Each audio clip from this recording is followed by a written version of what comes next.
Well, today I'm doing some Gambit. I wanted to make a really quick video.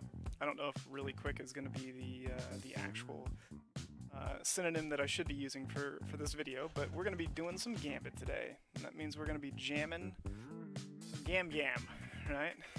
I don't think anybody calls Gambit Gam Gam, but I do. Actually, I don't. I just said that. So, yeah, I've been looking for things to do because Iron Banner's over. I kind of don't really feel like playing PvP right now, and I do grind some 980 Nightfalls now that I have like a pretty solid group on PC. So I can't talk today. But now that I've got a pretty solid group on PC that I grind with, shout out to Anna, Ray Senpai on PC. Thanks for jamming those with me. But now that I've got a pretty solid group that I jam those with, I kind of have that itch scratched, because now I don't have to sit in the heroic farm and sit there all day so that I can get access to the materials that I need. So that frees up some extra time just chilling, playing some stuff that I want to play.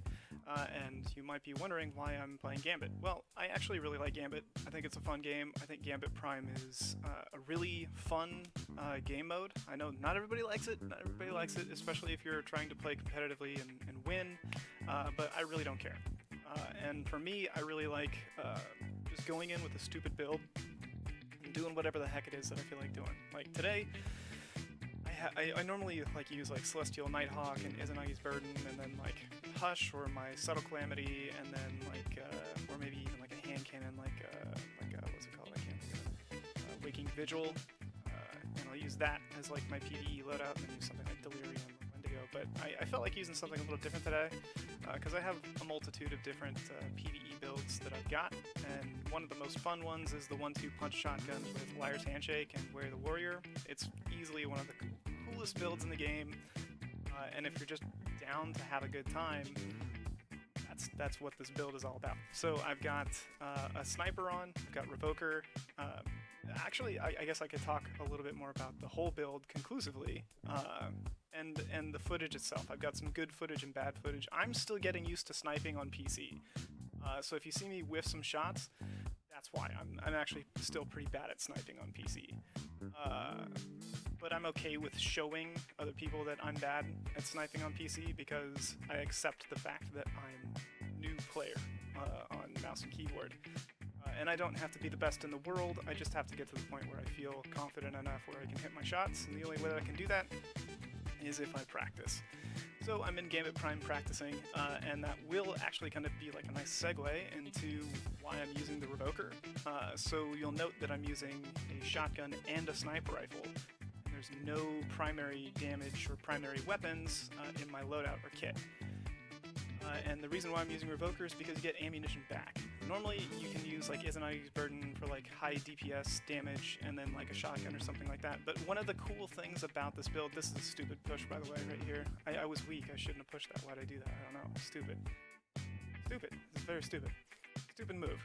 Anyways, but the nice thing about Revoker is you get your ammunition back, and when you're invading, or if you're being invaded against and you're not a very good sniper, or you need to practice your muscle memory, one of the hardest things for me is learning how to differentiate the strafe with my aim on mouse and keyboard, because on a controller, when you strafe left, aim assist will keep you kind of on target, but not with mouse and keyboard. So I find myself kind of fighting, you know, that flick mentality with the way that I'm lining up my shot on mouse and keyboard versus how you would do it with a controller. It's harder to strafe and pick shot than it is with mouse and keyboard than it is on controller, because of that lack of aim assist stick.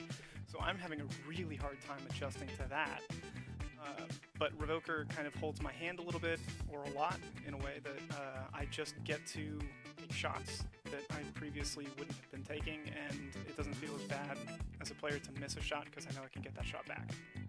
The other thing too is that since it's using special ammo, and so is my shotgun, it's not really digging into the reserves. If you're pacing out the shots, you can kind of use your shots how you want them, you know, so that they're lining up appropriately. Okay, let's see if I hit some shots here. Nope. Okay, then I needed to reload. That's another thing I need to work on, is awareness. Nope. Nope. Any more? Oh, that one hit. And no. Dude, it's so bad. It's so cringy. Why you do this? No, it's okay. I'm just here to have fun and play and miss shots and get better at whatever. Yeah, so Izanagi's Burden is definitely something that I use in PvE a lot, and that's what my opponent just killed me with. But Revoker is a hand-holdy sniper, and it works with this build because the main damage dealer of the build is actually your fist. So you don't really need kinetic ammo, really, because your fist is your gun. And that's what's really cool about it, is that since your fist is your gun, you can get away with using these really ammo-intensive builds because you're not using half your ammo half the time. So I can get away with using double special, and the shotgun happens to reload. The Emperor's Courtesy has Grave Robber, 1-2 punch, and it's lightweight, so that you get like that nice little subtle boost to your movement, and that's always clever. And then on top of that, you can back it up with something. You could use like a machine gun, like if you're really serious about invading. I'm not really serious about invading with this build. You could use something like a machine gun. Technically, I don't have any, I can use an exotic heavy, whether it be something like Thunderlord, or what are the other ones? There's Xenophage. I think those are the only exotic heavy machine guns, actually, now that I think about it. But there's Thunderlord and Xenophage, or you could use like an exotic rocket launcher like Truth and be that guy. But I'm just using Tractor Cannon, because Tractor Cannon speeds up games really quickly. Tractor Cannon is one of those things that if you debuff the boss, then you're going to be helping your team out. And since I probably have a high propensity to die with this build, it's a good thing for me to try and get as many buffs for my team as possible. So that was the good game, believe it or not. That was the good game. The next game is not so great. But I don't have a problem with this because for me this is fun. And one of the things that I wanted to talk about a little bit in this video beyond the build is just kind of Gambit Prime in itself. Since I don't really play it all that often, I don't get burnt out on it very often. And I don't really have a problem with the game mode itself. Like if I notice that when I try and play Gambit seriously, or if I try and play to win, then I tend to look at all the little faults that happen within the game, because it's very much so a team-oriented effort, right? So, oh, and by the way, in the background you're going to see like the bits and pieces of the build so that you can like look at them. Or look at the gear that I'm using. But I think like one of the things is when you're micro-analyzing every single game of Gambit and like how you won, and every little micro nuance of, you know, the advantage versus disadvantage, and then there's also the stress of not hitting your shot when you should have hit a shot against somebody that's like an invader, or they're better than you, or they're just using like a really scummy loadout like an exotic machine gun or something like that. They've got an overshield and they're unkillable and they can see you everywhere on the map, and you feel like you can't run away, and you poorly time when you're going to dunk your motes, like you're going to see here in this game. Just me getting demolished because I just wasn't paying attention. Then yeah, Gambit Prime can feel kind of like butts, but I enjoy it. I really like it. When I'm making mistakes in it, it's like, okay, crap, I really messed that up. I screwed the pooch on that one. And in this game, I definitely do screw the pooch here. In the early section of the game, I guess I can tell you about it because you're going to see it anyways, but in the early section of the game, I forgot to deposit my motes. And then in later sections of the game, like I forget to reload and other things like that, and it costs you. When you're playing like to win, like even though I'm using like a really funny build, right? Like this build is designed to win games because it is actually a competitive build, because you have double special and your melee does a ton of damage. So this build is actually, despite it being a fun build, is incredibly powerful. And that's what's really fun about it, is that it's highly interactive, it's highly mobile, it's highly dynamic. You've got access to a multitude of different puzzle pieces in a sense, like that make a bigger picture of the build. And like here, you can see Revoker, right? I don't have a ranged option except for Revoker because I have 2 shotguns and then a fist. And if I'm not sniping, then, or if I'm against something like a Shrieker, which is one of the most heinous enemies in the game, if I'm up against something like that, like 2 shotguns is not going to help me in any way, shape, or form. And punching the Shrieker is really not an effective strategy. So having a long-ranged option like a sniper is really good, because the Shriekers in this game don't take a lot of primary damage.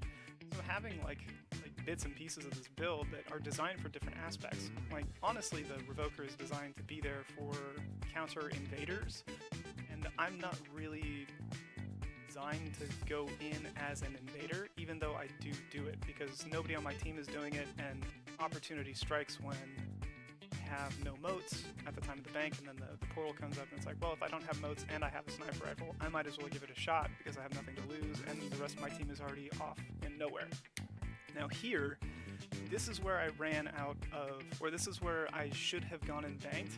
Instead, I kept pushing to the other side, and now I'm left trying to clear out this blocker while I'm waiting for the invader to show himself, and he just pitches a bunch of colony shots, forces me up into the air, and then clears me out. So that was a really stupid engagement for me. Like, instead of pushing through and trying to kill shriekers and stuff like that and trying to collect moats, I didn't need to collect moats. I had 15 moats. I didn't realize I had that many moats. And then now I'm trying to like snipe this guy that I know I can't snipe, but I'm trying to practice my shot, and like now we've lost 15 moats and we're down quite a bit, and I'm left battling this captain kind of unprepared, and it's just a mess. Luckily my team comes and helps me out and that kind of stuff, but when you make stupid plays like that, that kind of sticks with you and you remember it. Now here, this is another situation of me having the opportunity to invade, even though I probably shouldn't, because I'm not as good with a sniper as I should be, but it is good practicing Gambit at least to do it, because you know where your opponents are and all that kind of stuff. But I just, if I don't hit my snipe shots, then the rest of my build is not built to invade. In fact, the Revoker that I have on and equipped is really designed to just post up in like one of these back caves and try and pick shot off one of the invaders when they're trying to push me, and use that as my ranged option against them, or use it as a ranged option against some of the bigger enemies in the game. So that pushing in and going in as an invader without like invader gear and all that kind of stuff, it's really not a great idea, especially with this build for me, or at my skill level right now. But that has nothing to do with the amount of fun that I have when I play this game. So I think one of the things, like I was saying earlier, if you take Gambit seriously and you have a crew of people that take Gambit seriously, that's awesome, right? Like, that's really cool, and I wish I had that, in a way. Like, I really enjoy playing Gambit. I wish I had a team of people that really enjoyed playing Gambit. And one of the things that I really enjoy about Gambit is that it's just fun. It's really fun, action-packed, fast gameplay, and then there's also builds that you can do in it. They're meaningful in ways that aren't meaningful in other areas, right? Because PvP, doing a double special loadout is really difficult to get away with unless you're, like cream of the crop PvP player. But for me, since I'm kind of like a basic PvP player, it's really hard for me to do something like shotgun and a sniper rifle in PvP. But in Gambit, I can get away with it and I can have fun doing it. So I think that I like the fact that Gambit is that element of PvE, but it's also got that competitive side of PvP. And I know it hasn't been updated in a while, and we're on the verge of getting some PvP elements upgraded to an extent that we've been needing for a very long time, and I'm really happy about that. I'm excited to play trials and do stuff like that. But sometimes spend a lot of time doing an activity, it's fun to go and play other things, and Gambit Prime is one of those activities that I enjoy doing just because it is kind of that PvP element of competition, but there's also like more elements that are fun to it, right? Like, you can go in with a build and do crazy stuff. Now there I should have had my weapon reloaded, I wasn't paying attention, and that was the other thing that sticks with me. Like, when you micromanage yourself and look at those micro mistakes, then like, you can get all up in your head about how stuff is bad or stuff is good or whatever, and I do it all the time, believe me. But I think with this, I try and forget, and I just want to play Gambit Prime to have fun, and I really like it. Like, when I just don't take it seriously and I don't care about what happens, then yeah, it's a really fun game mode. And when you have like really fun builds like this one, it's really fun to go in and just do the build is supposed to do, because you can use it against players, you can use it against the NPCs, you can build up that really quick and powerful super if that's what you're designed to do. There's just all these different elements that come together in Gambit Prime that a lot of people would say are points of complaint, right? Like the amount of heavy or the amount of supers or all that, but I think that's what actually makes it fun, is the amount of power that you have as a player used to dictate the pace of the game. And if you're looking at it from like the way that I do, from the perspective that I have, is that if you're looking at it from how fast and how quickly and how aggressively can we win the game, I think that's where like the power fantasy and the fun of Gambit Prime lies. Is like, how cool is my build? Like how much fun can I have, and how aggressively can I win this game? It's not about beating other people, it's about how fast can I win and destroy this primeval, right? Like, to me, that's how I look at it. And the added competition of other people throws in that competitive element that I really like, where it's like, I'm trying to do this really quick strat, and then there's somebody coming in and trying to tell me I can't. I just really like that. I really like